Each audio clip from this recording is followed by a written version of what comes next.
오늘 이 시간에 하나님의 은혜를 사모하고 예배하는 우리 모두에게 성령의 충만하신 은혜가 있기를 간절히 소망합니다. 우리가 예배할 때 꼭 한 가지 가져야 될 생각이 있습니다. 그것은 지금 드리는 이 예배가 늘 드리는 예배 가운데서 또 한 번의 예배가 아니라 내 인생에서 마지막 예배라고 생각하고 온 마음과 정성과 힘을 다하여 예배할 수 있기를 소망합니다. 저는 부족하지만 다녔을 때마다 늘 그런 일념을 가지고 말씀을 전합니다. 그것이 새벽 기도든 어떤 예배든 이것이 마지막 설교라고 생각을 하고 전심으로 말씀을 전합니다. 사실 우리 성도님들을 보면은 지난번에 그 예배가 그의 인생에서 마지막 예배가 된 경우가 얼마나 많습니까? 제가 지난번에 했던 그 신방이 그분의 인생에서 마지막 신방이 되었던 것이 허다하게 많습니다. 여러분, 내일은 우리의 시간이 아닙니다. 바로 오늘 이 시간에 우리의 온 몸과 마음과 정성을 힘을 다하여 하나님께 예배드리고 오늘도 말씀을 통해 역사하시는 주님을 만나시고 삶의 새로운 변화가 있기를 주님의 이름으로 축복합니다. 야베스의 기도라고 하는 아주 얇은 책이 있습니다. 그 책에 보면은 천국에 간 존의 얘기가 나옵니다. 존이라고 하는 사람이 이 땅의 삶을 마감하고 천국에 가게 되었습니다. 천국에 가니까 베드로 사도께서 영접을 해서 아름다운 천국을 보여주는 것입니다. 황금으로 된 그 수많은 집들, 수정같이 맑은 길들을 지나가면서 이곳저곳을 보여주는데 갑자기 보니까 옆에 큰 창고 같은 집이 하나 있습니다. 그 집은 엄청나게 큰 집인데 창문도 하나 없고 조그마한 출입구만 하나 있는 것입니다. 그런데 베드로 사도께서 이 집에 대해서는 소개도 안 하고 보여주지도 않고 지나가는 겁니다.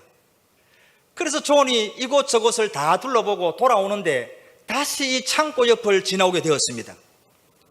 이번에도 베드로 사도께서 아무런 말을 안 하고 지나가니까 존이 얘기합니다. 베드로 사도님, 이 집은 도대체 뭐 하는 집입니까? 왜 저에게 소개하지 않고 보여주지도 않습니까? 베드로가 말합니다. 이 집은 보지 않는 것이 좋을 겁니다. 그렇게 말을 하는 거예요. 여러분, 사람의 심리가 어떻습니까?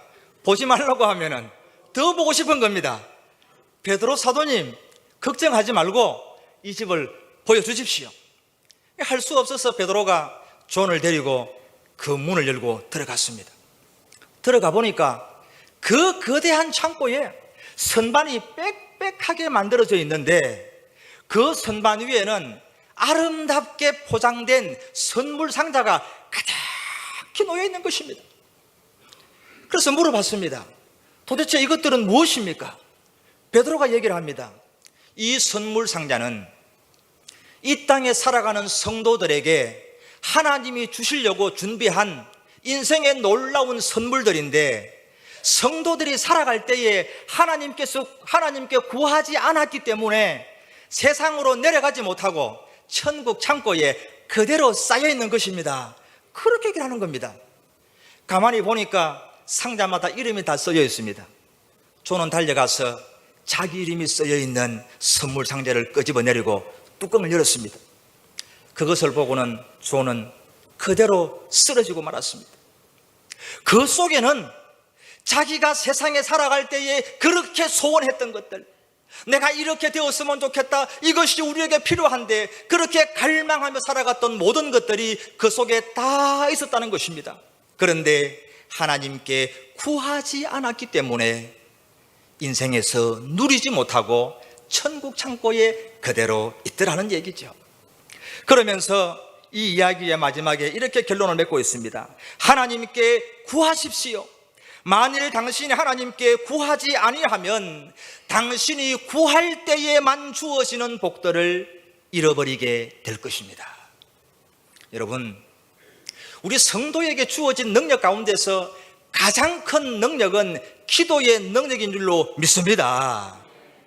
중요한 것은 우리에게 주어진 이 능력을 사용하느냐, 아니면 서랍 속에 그대로 넣어두느냐, 그것이 문제라는 것이죠. 오늘날 수많은 그리스도인들이 왜 능력 없는 삶을 살아갑니까? 그것은 우리에게 주어진 이 기도의 능력을 사용하지 않기 때문에 그런 것입니다. 오늘 우리는 기도를 통하여서 하나님이 예비하신 축복을 남김없이 받아 누릴 수 있기를 주님의 이름으로 축복합니다. 오늘 말씀을 보면은 아기를 낳지 못해서 고통을 당하고 수모를 당하던 한나가 하나님께 기도함으로써 그 이스라엘의 위대한 선지자 사무엘을 얻게 되는 그런 말씀들이 나오고 있습니다. 저는 오늘 이 설교를 통해서 단순히 기도하라는 이야기를 하려고 하는 것이 아닙니다. 저는 오늘 한나의 기도를 우리가 함께 살펴보면서 응답받는 기도의 비결을 찾아보려고 하는 것입니다. 아들을 달라고 무조건 기도한다고 해서 누구에게나 사무엘 같은 아들이 주어지는 것이 아닙니다. 오늘 한나는 어떻게 기도했길래 하나님께서 저 위대한 사무엘을 허락하셨는가, 그 말씀이죠. 한나의 기도를 통해서 응답받는 기도의 비결, 오늘 함께 찾을 수 있기를 소망합니다. 응답받는 기도의 첫 번째 비결은 12절에 잘 나와 있습니다. 12절 말씀을 보니까 그가 여호와 앞에 오래 기도하는 동안에, 그렇게 말씀하고 있습니다. 오래 기도하라는 것입니다. 끈기를 가지고 하나님께 기도하라는 것입니다. 여러분, 한나의 기도가 탁월한 것이 무엇이냐 하면은 고난과 고통 중에서도 결코 기도를 포기하지 않고 끈기를 가지고 기도했다라는 것입니다. 7절의 말씀을 보면은 이런 말씀이 나옵니다. 매년 한나가 여호와의 집에 올라갈 때마다. 한나는 지금 아기를 낳지 못하는 그 고통, 수모, 그 고난 가운데서 예배해야 될 절기가 되면은 해마다 하나님의 성전에 올라가서 예배하고 기도하였다는 것입니다. 매년 성전에 올라가서 기도하는 것을 포기하지 않았다는 것입니다. 한번 생각을 해보십시오. 한나의 입장에서 아들을 달라고 이 수모를 좀 벗어버리도록 하나님, 저에게도 아들을 주십시오. 하나님께 간절히 기도했지만은 1년을 기도해도 응답이 없습니다. 2년을 기도하고 3년을 기도해도 아들은커녕 그 적수 번인나가 더 심하게 나를 격동하고 힘들게 하는 것입니다. 여러분, 어떤 마음이 들겠습니까? 기도해도 안 되네. 내 팔자의 아들은 무슨 아들? 그러면서 기도를 그만두고 싶은 그런 유혹이 얼마나 많았겠습니까? 그런데 한나는 자기가 비록 기도했지만은 응답이 지금 오지 않지만은 기도를 포기하지 아니하고 매년 하나님의 성전에 올라가서 예배하고 기도하였다는 것입니다. 여러분 가운데서도 내 인생의 고난의 문제, 고통의 문제, 인생의 무거운 짐을 가지고 기도하신 분들이 많을 것입니다. 그러나 응답이 지금 다 이루어졌습니까? 아니잖아요. 여전히 고통 중에 있고 아직도 고난 중에 있을 것입니다. 그러나 기도를 포기하지 마시기를 바랍니다. 오히려 기도를 통하여서 이 고난과 고통을 이겨낼 수 있는 영적인 힘을 얻을 수 있기를 주님의 이름으로 축복합니다. 우리의 기도에 있어서 끈기가 얼마나 중요한지를 보여주는 놀라운 사건이 성경에 기록되어 있습니다.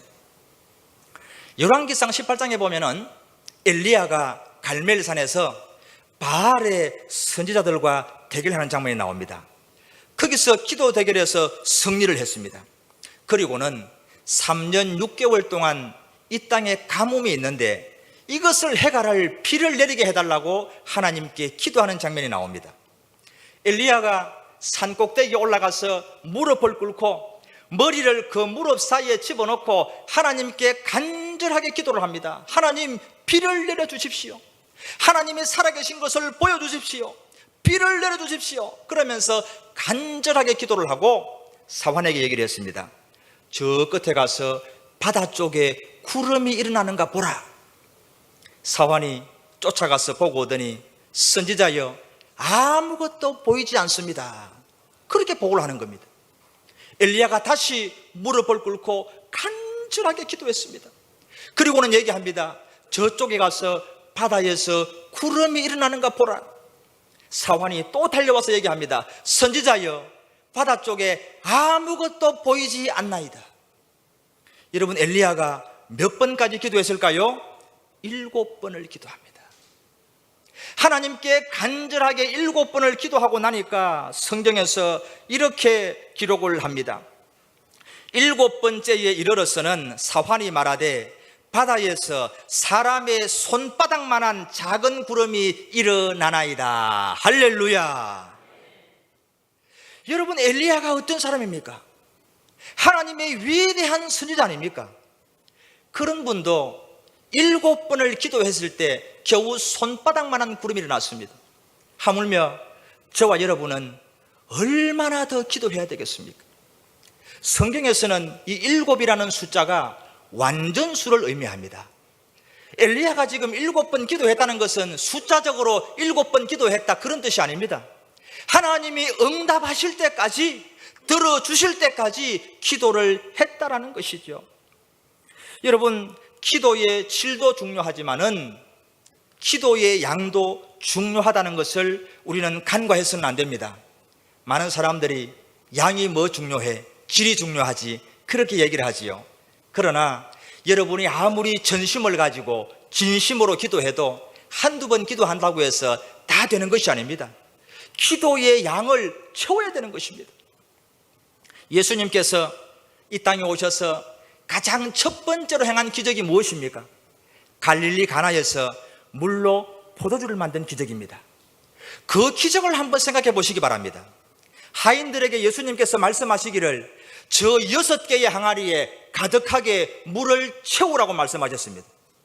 하인들이 하나의 항아리를 가득 채웠지만은 예수님은 어떠한 반응도 하지 않습니다. 2개, 3개, 4개, 5개를 채웠지만은 예수님은 어떠한 말씀도 하지 않습니다. 마침내 6개의 항아리에 아귀까지 물을 채웠을 때 예수님이 말씀하시기를 이제는 떠서 연회장에게 갖다 주라고 말씀하셨습니다. 그 항아리가 가득히 찼을 때에 이제는 떠서 연회장에게 갖다 주라. 그때에 놀라운 역사가 일어난 줄을 믿으시기 바랍니다.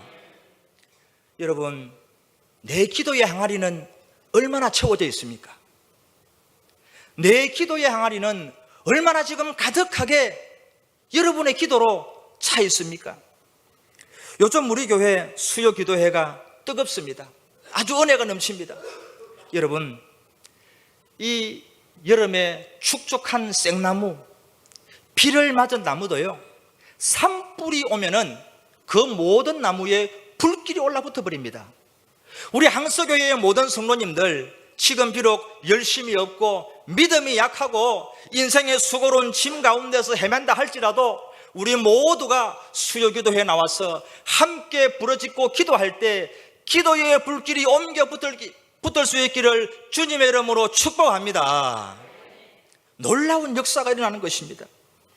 여러분, 한두 번 우리가 기도하다가 응답이 없다고 포기하지 마시고 내 기도의 항아리가 가득 찰 때까지, 우리 하나님께서 응답하실 때까지 끈기를 가지고 기도할 수 있기를 주님의 이름으로 축복합니다. 첫 번째 비결은 오래 기도하는 것, 끈기를 가지고 기도하는 것입니다. 응답받는 기도의 두 번째 비결은 15절 말씀에 잘 나와 있습니다. 15절 말씀은 한나가 엘리 제사장에게 하는 대답입니다. 그 중간에 보면 이렇게 말을 하죠.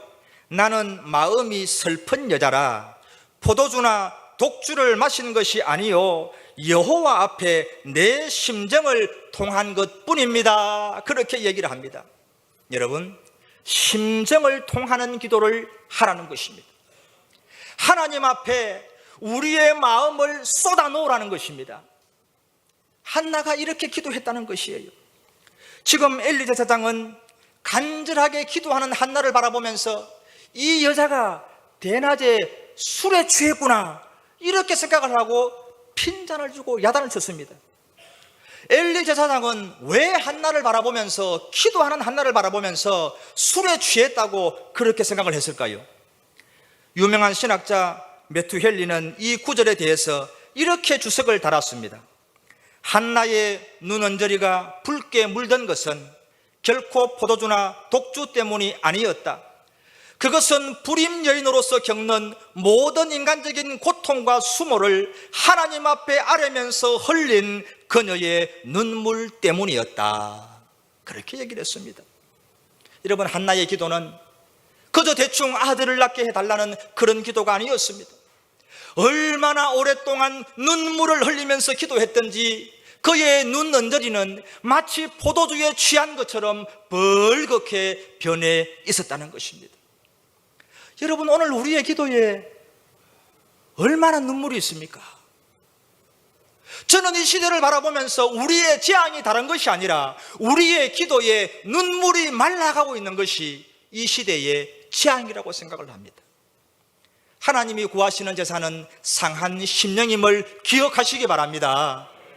우리 하나님은 상하고 통회하는 마음을 멸시하지 않는 것입니다. 여러분, 우리는 많게 적게 기도를 하고 있는데 중요한 것은 우리의 기도 가운데 외식과 위선을 경계해야 됩니다. 우리가 많이 기도한다고 하지만은 때로는 우리 기도 속에 위선이 있고 외식이 있을 수가 있어요. 예수님 당시에 바리새인들은 얼마나 철저하게 기도했는지 모릅니다. 하루에 3번씩 시간을 정해놓고 철저하게 기도했습니다. 길 가다가 기도 시간이 되면은 길가에 서서 두 손을 높이 들고 하나님께 기도했습니다. 그런데 그들의 문제가 무엇입니까? 그들의 기도에 눈물이 없고 상한 심령이 없다라고 하는 것입니다. 예수님께서 한 번은 바리새인의 기도와 세리의 기도를 비유로 말씀한 적이 있습니다. 두 사람이 성전에 올라가서 기도를 합니다. 한 사람은 바리새인이고 한 사람은 세리였습니다. 바리새인은 두 손을 높이 들고 기도합니다. 하나님이여, 나는 다른 사람들, 토색하고 불의하고 가늠하는 사람들과 같지 아니하고 이 세리와도 같지 아니함을 감사하나이다. 나는 일회에 2번씩 금식하고 소득의 11조를 바칩니다. 그러면서 자기 자랑을 하고 자기 의를 늘어놓았습니다. 그런데 세리는 감히 하늘을 우러러 쳐다보지도 못하고 자기의 가슴을 치면서 기도했습니다. 하나님, 나를 불쌍히 여겨 주옵소서. 나는 죄인이로소이다. 예수님께서 말씀하셨습니다. 이에 저 바리새인이 아니라 이 세리가 의롭다 하심을 받고 자기 집으로 내려갔느니라. 할렐루야. 여러분, 하나님 앞에서 우리의 심정을 통하는 기도할 수 있기를 소망합니다. 교만한 마음을 내버리시기 바랍니다. 겸손한 마음으로 하나님 앞에 통회의 눈물을 흘리시기를 바랍니다.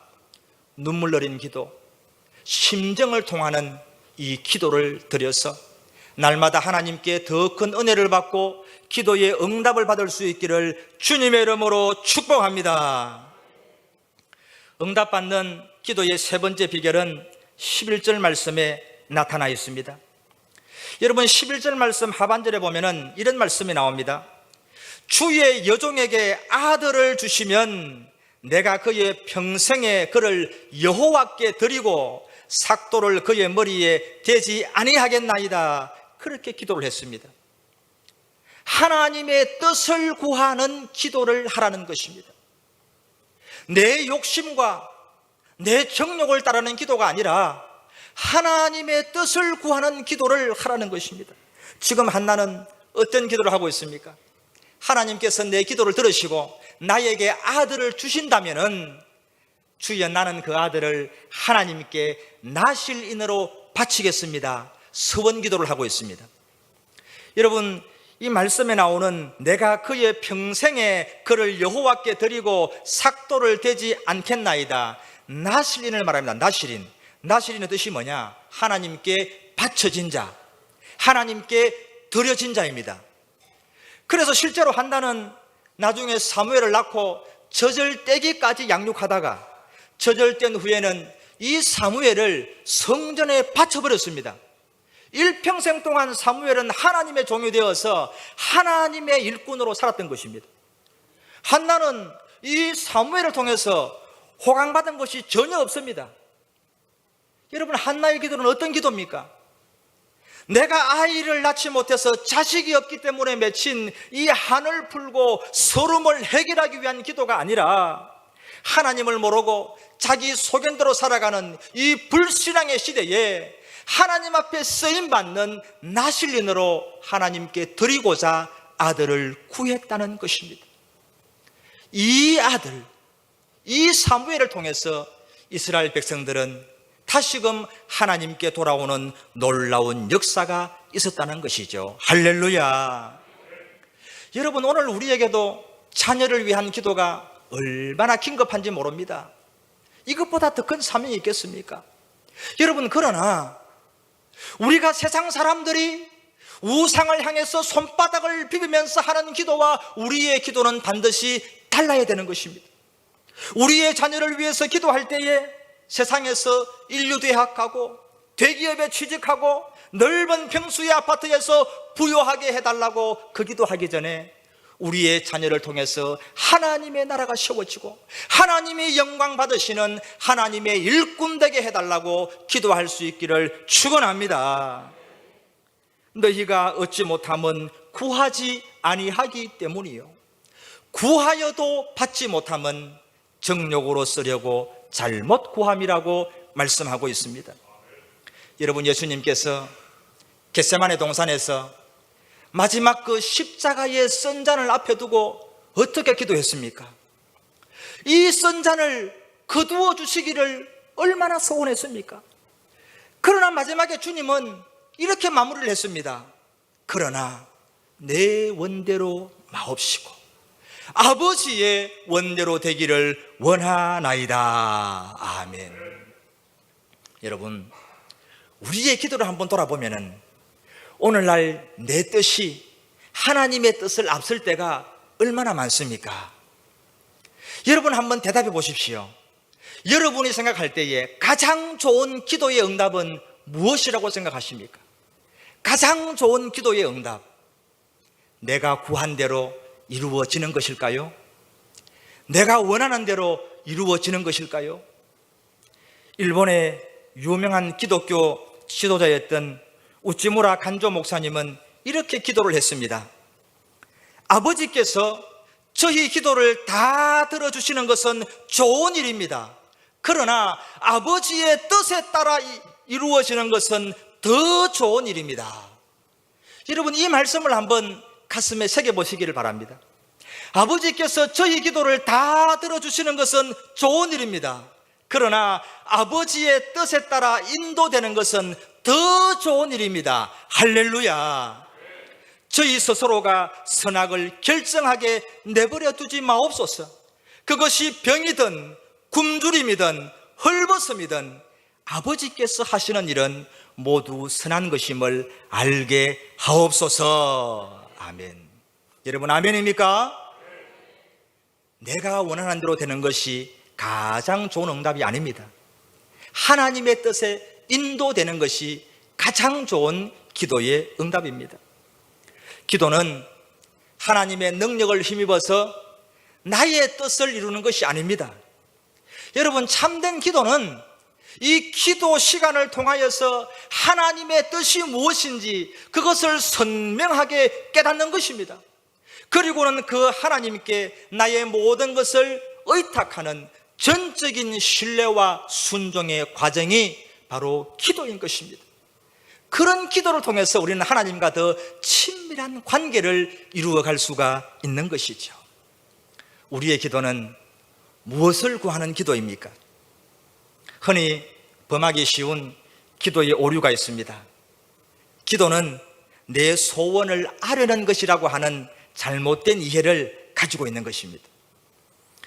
저는 어릴 때 소풍을 가게 되면 그 전날 밤에 믿음이 있어가지고 기도를 열심히 했습니다.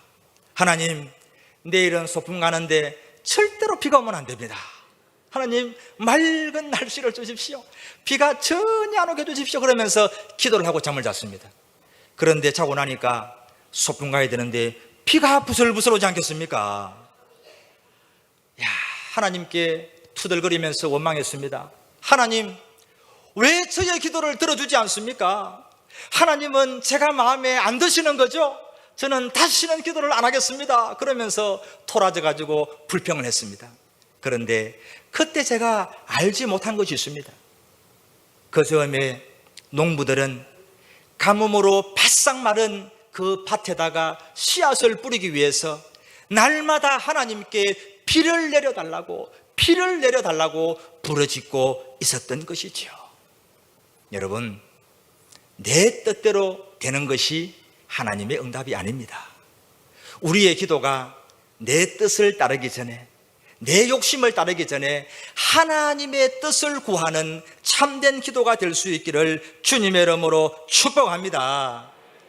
그래서 성경에 보면은 그를 향하여 우리가 가진 바 담대함이 이것이니 그의 뜻대로 무엇을 구하면 들으심이라. 아멘. 그의 뜻대로 무엇을 구하면 들으심이라. 할렐루야. 여러분, 하나님의 뜻을 구하시기 바랍니다. 이것이 응답받는 기도의 세 번째 비결입니다. 하나님께서 우리 인생의 때때로 고난을 주고 고통을 주고 어려움을 겪게 할 때가 있습니다. 그러나 우리 하나님은 우리를 사랑하시는 아버지이시기 때문에 자녀가 넘어지고 쓰러지라고 그러는 것이 아닙니다. 우리의 인생 가운데서 때로 고난이 오고 고통이 있을 때에 그것은 기도하라는 하나님의 사인인 줄로 믿습니다. 여러분, 문제와 고난을 만나면은 좌절하지 말고 절망하지 말고 더욱더 하나님께 가까이 나아가서 기도하는 성도가 될 수 있기를 축원합니다. 오늘 한나는 고통 가운데, 고난 가운데, 그 수모 가운데서 기도를 포기하지 않고 하나님께 기도해서 저 위대한 사무엘을 아들로 얻게 되었던 것입니다. 응답받는 기도의 비결이 무엇입니까? 먼저는 끈기의 기도입니다. 오래 기도하는 동안에 내 기도의 항아리가 가득 채워질 때까지, 응답이 올 때까지, 주님 앞에 설 때까지 포기하지 않고 기도할 수 있기를 소망합니다. 두 번째로는 심정을 통하는 기도입니다. 하나님 앞에 마음을 쏟아 놓으시기 바랍니다. 위선된 마음이 아니라, 외식된 기도가 아니라 세리처럼 겸손한 마음으로 통회에 눈물을 흘리면서 주님 앞에 나아가시기를 바랍니다. 그리고 마지막으로 나의 정욕과 욕심을 따르는 기도가 아니라 하나님의 뜻을 구하는 기도, 이런 기도를 하나님이 기쁘게 응답한다는 것입니다. 사랑하는 성도 여러분, 이 가을에 우리 항서교회에 이런 기도의 불길이 타오를 수 있기를 축원합니다. 그리하여서 우리 모든 성도님들이 기도의 능력을 날마다 경험할 수 있기를 주님의 이름으로 축복합니다. 하나님 아버지, 감사합니다. 오늘 주신 말씀을 굳게 붙잡고 끈기를 가지고 내 기도의 항아리를 가득 채우게 하여 주옵소서. 위선의 기도가 아니라 심정을 통하는 기도, 세리처럼 가슴을 치며 통회하는 눈물의 기도를 드리게 하여 주옵소서. 내 뜻이 앞서는 것이 아니라 하나님의 뜻을 구하는 기도를 드려서 우리의 기도에 날마다 응답의 역사가 있게 하여 주옵소서. 우리 항서교회 날마다 주님 앞에 기도하며 나아갑니다. 우리가 모여서 부르짖으며 기도할 때 주님께서 임재하여 주시고 응답하여 주시고 주의 성령으로 역사하여 주옵소서. 예수님 이름으로 기도하옵나이다. 아멘.